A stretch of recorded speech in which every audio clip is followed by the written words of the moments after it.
Good afternoon, everybody. My name is Michael Camo. I'm Director of Content for T3 Live, and I'm here with my good friend, Adam Mesh. And I'm glad Adam's here because I've been asking him a question the past few weeks. Could we go down? And he keeps saying back to me, well, there's no reason for us to go down. And Qs are hitting all-time highs like I'm looking right now. Today alone, we have, let's go, Mr. Technology Machine. Here we go. All right. Well, Adam, before we get to that, you've talked about Core Scientific, ticker CORZ, more than anything else since we've been doing these. The Wall Street Journal says CoreWeave may be acquiring Core Scientific. So what's going on here? You tell me. My kids are leaving for camp on Sunday, so I'm spending time with them. They're home from school. So my daughter asked me to go for a walk, and usually to go for a walk from 12 to 1 in the summer on a Thursday is okay. And I went for this walk, and I was having a good day trading anyhow. And then all of a sudden I get a text from you about this takeover rumor, and then I start getting the phone calls because I talk about this to a lot of people. And I'm like, oh my God. Now, yes, I'm in it. I benefited. But I think I could have caught that move as soon as it went above 12, and I would have bought like some cheap options and made a lot more. So, can you read me exactly what it says? Let's go over the exact news, because what I heard was they turned down an offer. It came out that they turned down an offer last year. Okay, hold on just 1 second. Yeah. By the way, keep an eye on. That was a dollar tell 400. Keep an eye on APLD too. I just bought some of that because they did that deal already with CoreWeave, and if CoreWeave's going to buy up their compadres, I think APLD probably did tick up on the news. It's up like 3% now, but that could be like, another thing that pops again. I've been waiting for this to pop again, and I could see this making a push to 11 pretty quickly. So. Okay, so Wall Street Journal saying transaction could be finalized in the coming weeks as long as the talks don't hit snags. Exact terms discussed couldn't be learned. But yeah, that's pretty much a story. So there was a takeover offer for $5.75 a share last year, which was rejected. Okay. So for how much a share? $5.75 last year. Oh, that's not that good then. Yeah. So yeah, I'm getting info like secondhand. Yeah. So people are talking about APLD, also IREN and NBIS. So it looks like everybody's going bonkers over anything sort of AI data center place. Okay, so all right, so I guess this brings us to the bigger discussion with tech hitting all-time highs. So I'm seeing on my screen right now, today alone, Nvidia, Microsoft, Netflix, Palantir, CrowdStrike, Jabil, Seagate, all hitting all-time highs today, and even Broadcom, Oracle, IBM yesterday. So obviously the obvious silly question is this the tech bubble? Because we have to, every time the Nasdaq goes up, we have to say, is this 2000 all over again? I don't think it's a bubble. I think my messaging has been consistent that I don't think there's something happening that's going to cause us to go down, even though they tried to come up with some things. So we've said lean in, positive drift, have positions on, not too heavy, don't bet against this market. I said my evaluation of my own prognosticating on the market is a 6.5 out of 10. And the reason why it's not a 10 is because, and it would have been irresponsible, I didn't say buy the house. Buy everything, because that was what we should have done. Bought everything. 10 out of 10 would have been someone with conviction saying buy everything. I don't think anyone could say that based off the move we made. That would have been crazy. So me telling people to be involved, continue adding positions, and don't bet against it, I think is as good as we could have said. You guys tell me though. I like it. That's what an audience is for. Do you think my messaging's been on point? You tell me. I've also, my two stocks that I talk about every week on here, and pretty much every week you send me a message ahead of time. And one day you'll realize that I never think 3 days in advance about the market, so I can't ever give that message. But pretty much I just say Uber Core Z, Uber Core Z. Uber, and that's why you can't time the market. Uber went up on the release, surprisingly, of the Tesla auto driving release. Uber had that pop, and now it's found a new home in the 90s. It happened out of nowhere. It was stagnant, and then it popped up. Great.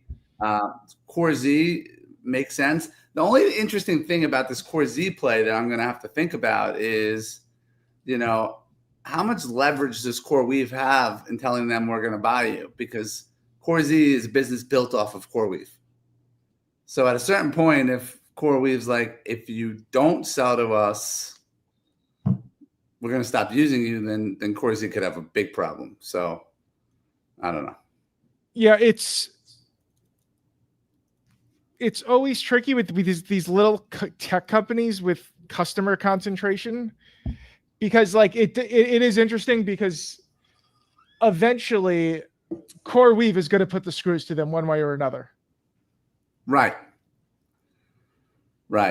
So because CoreWeave's going to be looking along to their next earnings report and being like, oh, we could squeeze another 5 cents if we come down on Core Scientific. So very interesting. Okay, but on to Uber, which we've talked about many times. Like, do you think it could go over 100? Do you think there's more upside from here?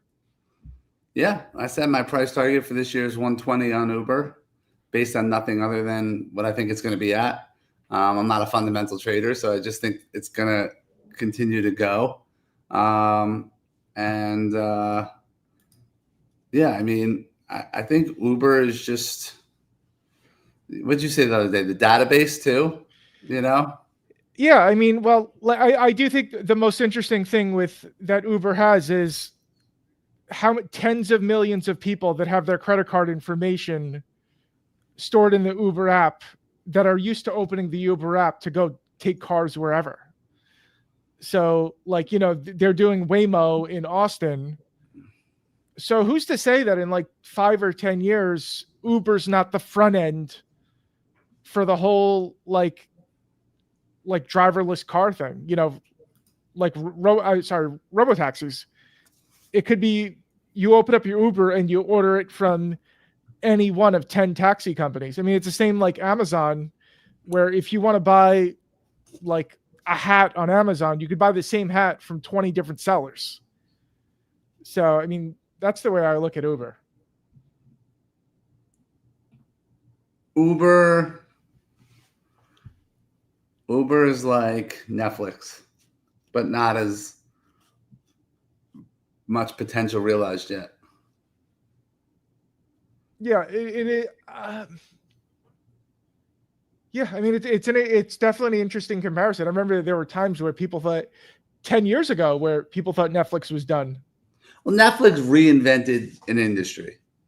It ended Blockbuster, just like Uber reinvented an industry. And they're the ones who did it, and they're always going to be a part of it. They have all the names. And then beyond that, they went into food delivery. And who knows what they're going to think of next? Yeah, I mean, do you remember? Everyone's on their app, so they could add whatever they want.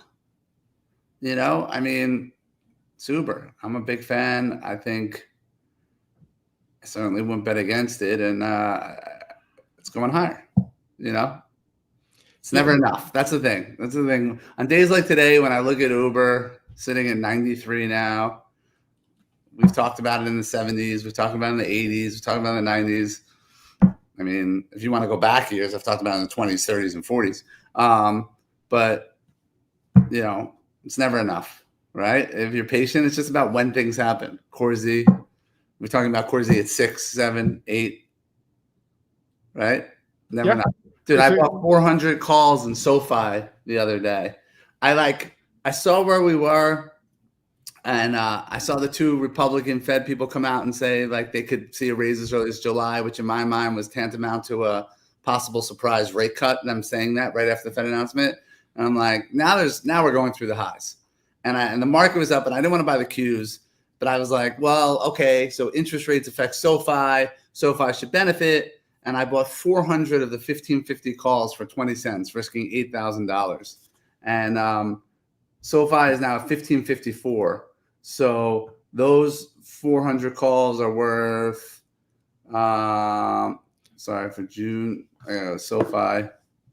You mean 1654? SoFi's at SoFi's at 1654. I bought the 1550s for 20 cents. They're $1.07, the 1550s now. So that's 32 grand. I didn't hold all of it. I probably made 8 grand in it. I also bought the 16s. I had 100 of those. I made a couple $1,000. Should have held those. But like I saw it. I was like, this is it. There's nothing standing in the way now. But it's never enough. And how do you hold? I don't know. But the market's a great thing. Mesh Prime is at its highs. We just, added to our positions. I mean, I was doing the math on on BITO, the fact that we're in BITO. Anyone on here in BITO in the comment section? Anyone in BITO? I did the math on someone over the last 6 months why it was better to own BITO than Bitcoin. And they were like, because they came to me and said, well, Bitcoin's up 18%, BITO's only up 8%. This is a con. And I was like, they're like, sure, the dividends that make up some. I'm like, dude, the dividends are like $1 every month. Now add back in the dividends. And they did. And BITO is double Bitcoin in terms of performance over a 6-month period. A little less than double. But they're paying a 99-cent dividend July 2nd again. That's insane. A 5% dividend. That's crazy. That's awesome. Yeah. Dividends are fun. It's just like a little gift from the gods dropping out of nowhere. I want to trade this Corsi right. I don't know what the right play is. I didn't know the last takeover price was 5. I thought it would have been higher. That makes me a little concerned.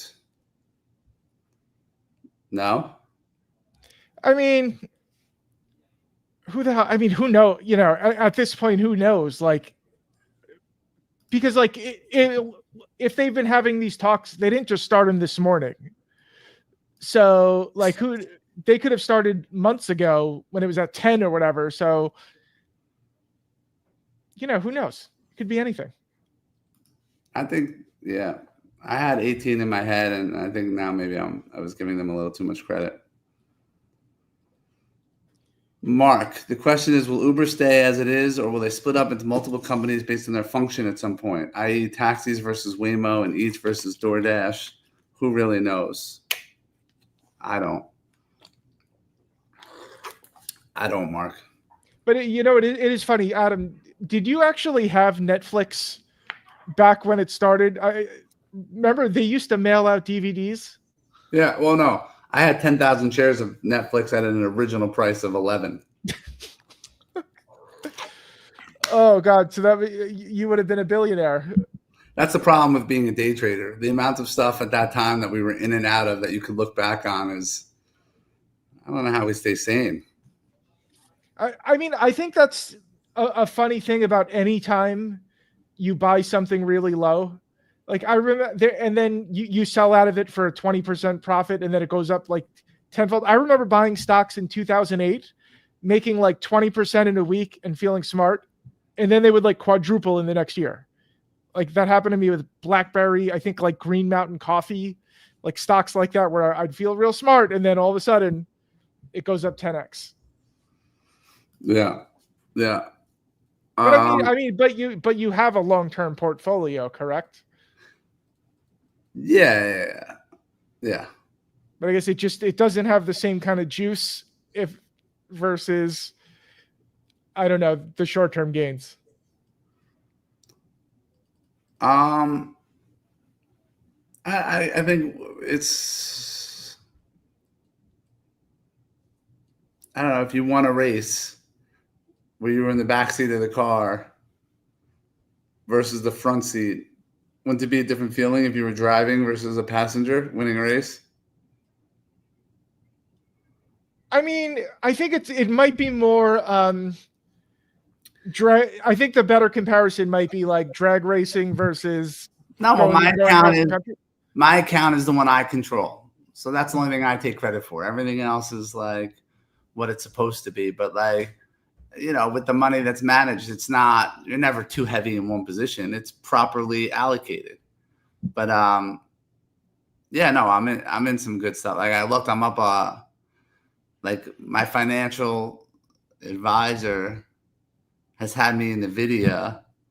I have 700 shares in Nvidia for a really long time, and I would have sold it. I would have sold it a long time ago, like a long time ago. Like I definitely would have sold it at 100. So like I'm up an extra $40,000 just because I don't let myself speak to him and say what I think. So yeah.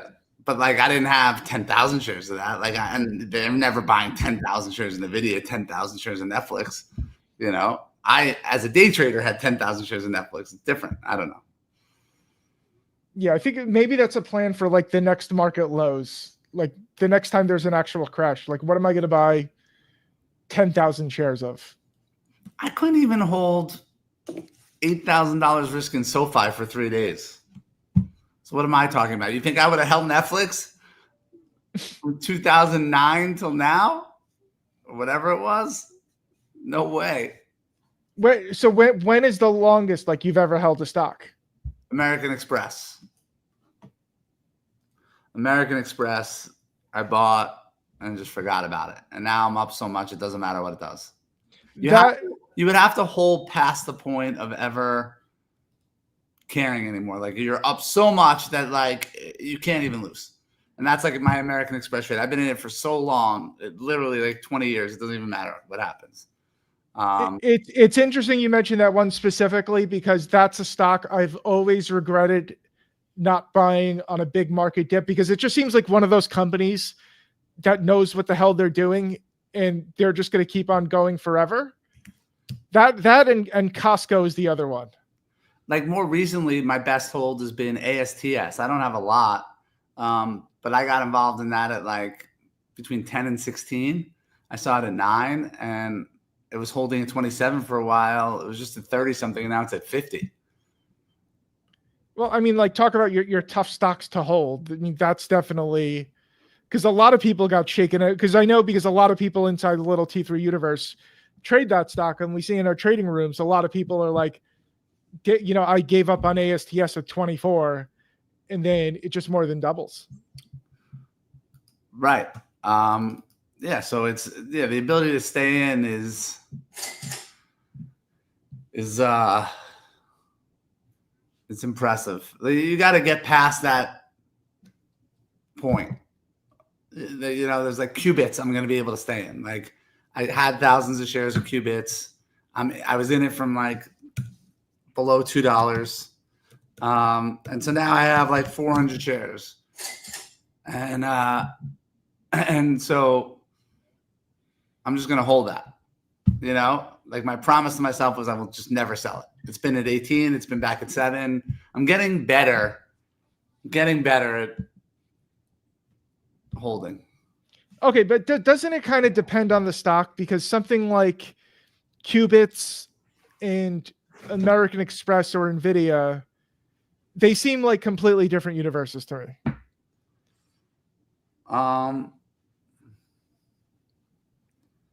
Qubits, well, so American Express, Nvidia, they're all three are kind of different. The idea of qubits is either it works or it doesn't. Like either quantum becomes a thing, in which case you'll want to own that stock forever and it'll probably split and I'll be really happy that I was in it, or it's not a thing. But that's why I don't have, my buddy had 100,000 shares of qubits and he made like 800 grand. And he said he's never selling it, but he's out. He got out and now he can't get back in. He's like, I can't get back in. And so like on one hand, if it goes to zero, he's like a hero. Like he had 100,000 shares, he made $800,000. But on the other hand, if quantum becomes a thing and one day that thing goes up and splits and goes up and splits, and he has to count that he would have made $100 million, he's not even to feel good about it. That's the market. You know, the market, I don't know. Yeah, isn't it? That's the funniest thing about the market is somehow you could make $800,000 and still feel like an idiot. That's my expression of the day. It's never enough. It's never Yeah, enough. yeah, This like APLD, by the way, this APLD, keep an eye. I think this could be a good call. all right, what do you like about it? I like just the whole CoreWeave, CoreZ buzz, and that APLD is another partner of CoreWeave. They already signed one deal. They do business with CoreWeave. So now, like if you're thinking CoreWeave has a big enough valuation to take over companies, what else would it take over? APLD. Interesting. So, is there any other? Are there any other names you're looking at up here? I've been trading QS today. I came in with 60 calls I bought yesterday. That's my number one gainer actually of the day is QS, QuantumScape. They came out with a new way to manufacture their batteries, like a revolutionary change in their manufacturing process yesterday. I was trading at 5. It's up 26% today. I also thought this trade was over at 660, and so I'm very light it now. But it got all the way up to 725. So QS was good. CoreZ, I am in. APLD, I like. SoFi, 3D printing, Uber. WeRide hasn't gone yet on the whole autonomous vehicles thing yet. SoundHound's fine. BBAI looks good. Maybe could have some kind of squeeze. We'll see. My PCT's been good. I've been in Oklo since 17, but I only have a very little bit left. Rocket, YMAX, QXO, MVST is kind of stalling here. Bossy, Resolve. I also like Resolve as a cheap stock. It got added to the Russell. So as I understand it, here's a $3 stock that every time someone buys the Russell has to buy Resolve because it's part of it. What ticker is Resolve? RZLV. RZLV. Okay, RZLV. Yeah. Everybody. Yeah, I like that one. So I don't know. And you like and obviously you like SoFi, correct? I liked SoFi. That trade's almost over for me. I sold some puts underneath. Okay, all right. I want to switch gears a little bit. So, like, imagine somebody is just coming into the market today, starting as an active trader, with the Qs hitting record highs. We've had a huge run off the April lows. What would you tell those people to do right now? Positive drift. Get involved. Small. You'd rather have smaller size and more positions than big positions in one stock. That's it. Get involved. But I mean, like, is there anything specific to this environment that people need to be aware of? It's euphoric. I think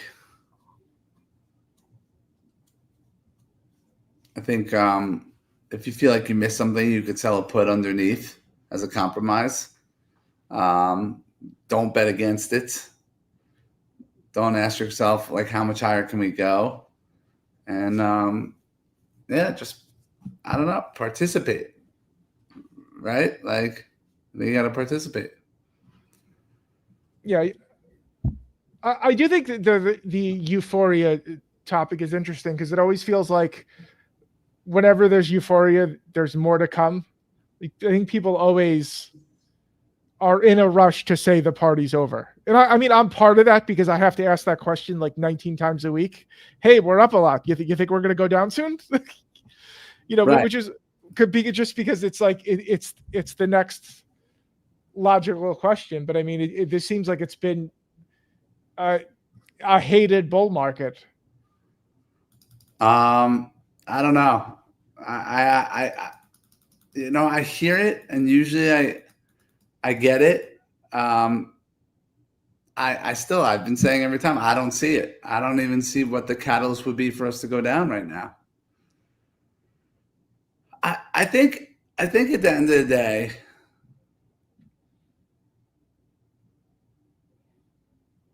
I guess I'm a little concerned about the Fed.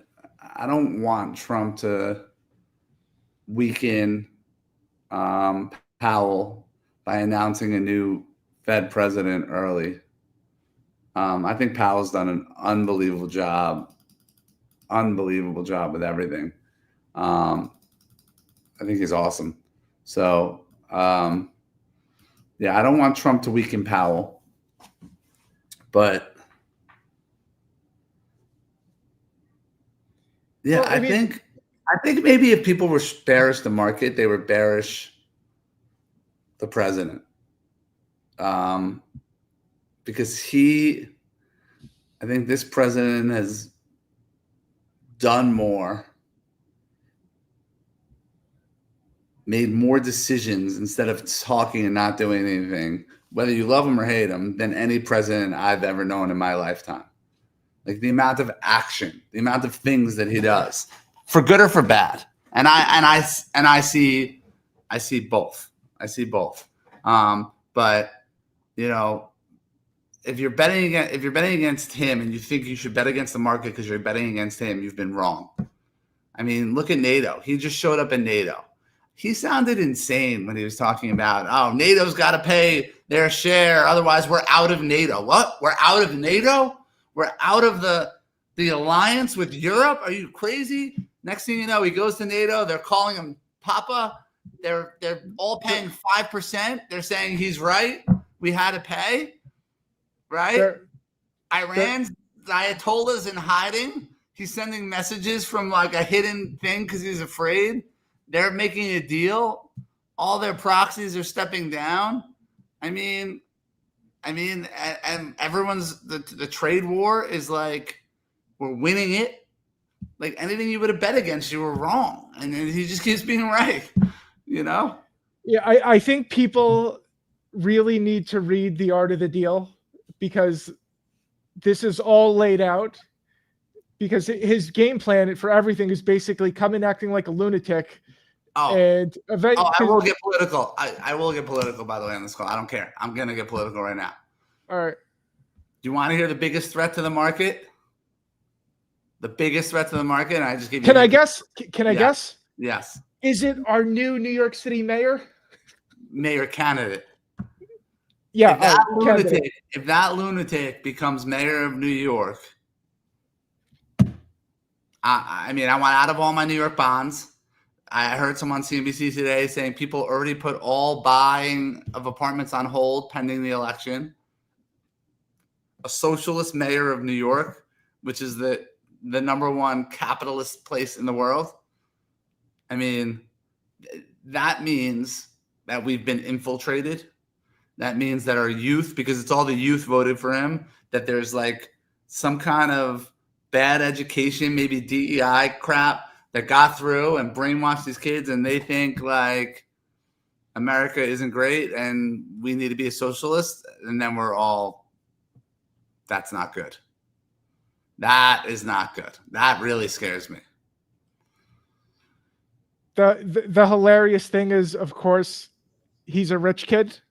His mother was a big Hollywood director, and his father is a Columbia professor. So he's in the top 0.1%.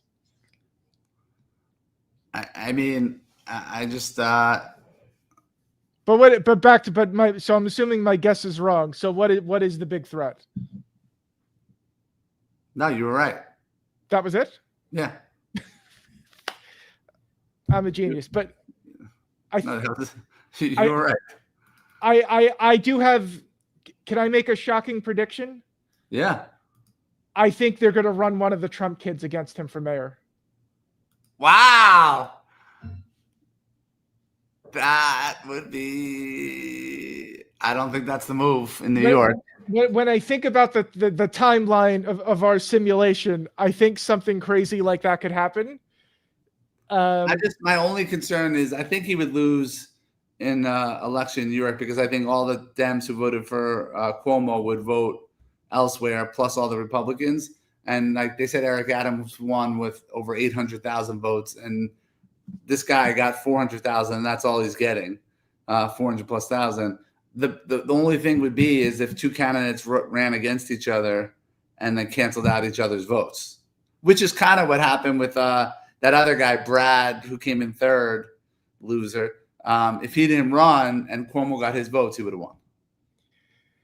Yeah, it's definitely going to be a wild year in New York.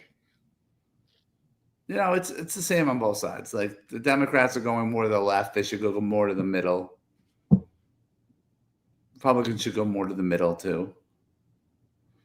You know, I think everyone on this call and everyone I know and everyone you meet on vacation for the most part is in the middle. They just want to be happy, live life, common sense. I bet everyone on this call, Republican, Democrat, whatever we are, we all agree on almost everything.